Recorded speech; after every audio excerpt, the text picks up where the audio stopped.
My name is Gifty and I'm HIV positive. You may not believe me, but it is true. I've been living with HIV for the past 8 years.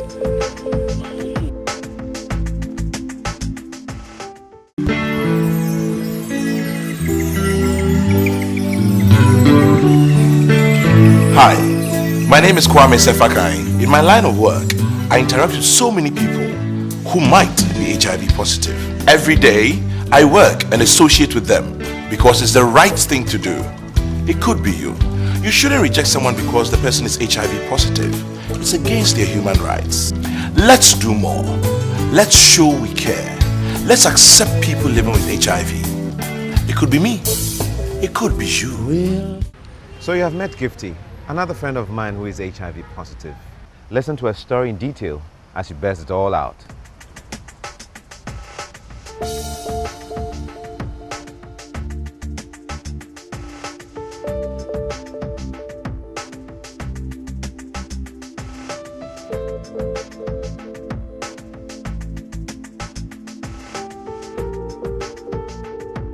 It's been a long time, and you're looking good. I like your dress. Thank you very much. I've always wanted to ask you this. How did you get to know about your status, and how long has it been? It happened 8 years back when I was a recruit in one of the government institutions as a trainee. And it happened that one day we are supposed to donate blood to the Kolebu Blood Bank. You know, it's a routine thing that the school does every occasion when there is training. So I couldn't donate then because I was having malaria and I wasn't alone. We were many, so we couldn't donate. So 1 week later, we were asked by one of the officers to avail ourselves for sugar diabetes test. As a recruit, you have no say. So we did. We availed ourselves for the test. But after 1 week, the results came out. He just called me into the office and threw it into my face. You know, when I entered the office, he wasn't alone. He was there with one officer. So, meaning he, the officer, and myself, making 3. He just threw it into my face that Gifty, your result and you HIV positive. I said, what? You don't mean it? What are you telling me? HIV positive? No. It can't be possible. So there I started laughing. Not knowing the laughter wasn't a laughter, it was something else I was going on saying. So I left his office anyway, and I went to my dormitory and slept on the hot blanket that afternoon. So 1 week after that, we had the privilege to go back home for holidays, Easter holidays. So I didn't understand all this man was telling me. So I have to go to one of the clinics, which I chose police hospital. When I got there, you know, counselors are very smart, and the way I was behaving, she realized that I didn't come there willingly to know my status, but rather I was under pressure. So after she interrogating me, she realized that no, what they were doing to me was bad. So she asked of the organization, I mentioned their name too. So she became so annoyed. She called the officer and told the medical officer, this is what these people are doing to somebody's daughter. It is unfair. So they were talking on phone. They talked so many times, but I didn't know what they were saying. The results came out. She counseled me, gave me my results. And then later, she wrote a letter, typed a letter, gave to me to give to the people. You know, I was so curious. I wanted to know what was in the letter. So I read it. What I can remember in the letter was that it said, our client is very strong and healthy. Don't do anything stupid. A week later, I sent the letter back to training school. That time with resume. When I got there, my colleagues were in class and I sent the letter. When I sent the letter, he went up, came down, up, down, the 3rd time. And so I asked him, so what is going on? And he said, I'm working on your case. I said, you are working on my case. What have I done wrong? Have I gone contrary to any of your rules and regulations of this training school? Please, I don't like what is going on. I'm feeling nervous. I became a bit furious. He went up again for the 4th time. When he came there, he asked me to follow him to his office. When I got to his office, all he could tell me was that order from above said you should go home. So order from above said I should go home. You don't mean it. Well, so there, honestly, the respect got vanished. So I started talking to him how I could. I was asking, say, so what do you expect me to go and fill down? Do you know how I got my money to buy my prospectus? So it was a hell. But all the same, he's an officer. I have to obey. So I left his office. I went back to dormitory. I was asked that day to leave the training school. That very day, 16th April 2003. In the evening, I have to pack all my luggages and then leave the training school. I did. So when I came home, honestly, some of the instructors were not happy about what happened to me. They were so curious, they wanted to know what is going on. So some of them told me to fight for my rights, which I did. I went to the officer in charge. I went to him several times. When I go to him, he will be telling me a whole lot of stories. And the one amazing thing about this man was that he would ask me, how much did you spend coming to me? I always tell him I borrow money because I wasn't having any money then. I was then borrowing 5,000, which is currently 50 pesos. He will give me exact amount to go back home. Then how does he expect me to pay what I borrow? It continued to extend, and then one day, one of the officers told me that, look, lady, you are wasting your time. Stop coming here. These people won't help you.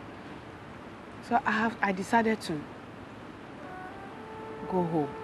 And I heard somebody was replaced with me, and I wanted to be sure of it. So I went there, and I saw the person. But what can I do? The person is already there. So I went back home. My brother, it was hell. I'll be in my house, I have calls upon calls, and all they say is that, Gifty, we heard you have AIDS. Who said it? I was there alone with the officer, or let's say we were two in the office, or three. So I think whenever they asked him what happened to me, because I was a very active girl, so everybody was curious to know why she went home, because she's a very strong girl. All he could tell them was that, oh, don't mind her, she has AIDS.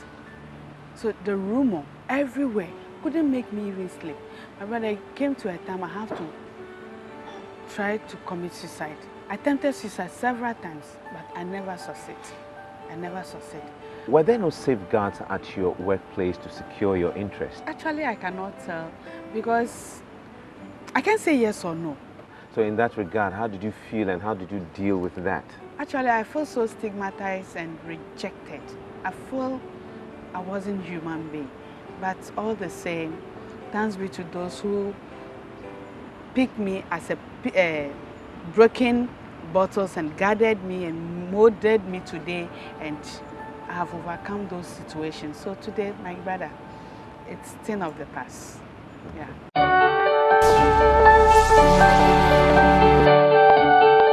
It was very unfortunate that Gifty, during the time she got infected, that was in 2003, we did not have workplace policies.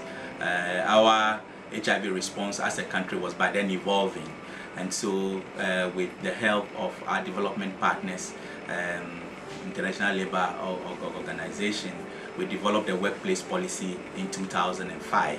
We are currently revising the workplace policy to reflect the new guidance from ILO recommendation 200 to help us address issues around HIV in the formal and informal sector. The policy objective is to ensure that we have a mechanism or a framework within which businesses can inform and educate their workers on information as to how to prevent HIV within the workplace, and also ensure that they have ways of accessing care and treatment services that are available.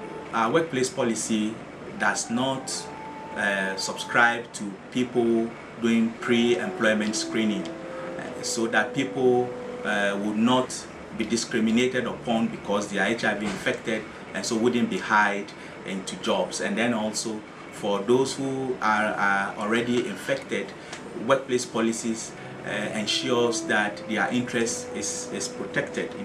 The AIDS Commission looks to a day and a time that you would have persons who are infected, just like Gifty and the other ambassadors that we have, coming out to provide a human face to the disease. And this, we think, that will strike a very solid chord with the world of business out there, so that CEOs and heads of institutions will take a cue from the fact that HIV exists, it is amongst us, and our workers ought to be protected, and it's the responsibility of companies to ensure that their workers are protected. For us at the Coca-Cola Bottling Company of Ghana Limited, work on HIV/AIDS at the workplace started in the year 2003. This was after we had news from our peer companies in southern and eastern states of Africa of the devastating effects of this disease that led to industrial relation problems as well as social and economic issues. Management of the Coca-Cola Bottling Company of Ghana took up this challenge and decided to make a policy to guide the management of this disease here.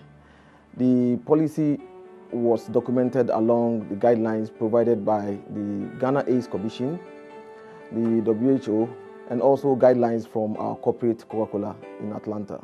Among the key objectives this policy sought to address were the prevention of the spread of the disease among employees and their families, the security of the employee with regard to stigmatization and discrimination at the workplace, and also provision of medical facility for access to employees with HIV-related issues. For us in Coca-Cola, counseling and training in all HIV-related activities is compulsory for all employees. However, HIV testing is not compulsory. Now, to our peer industrialists, we want to advise that it pays to have a policy like this at the workplace.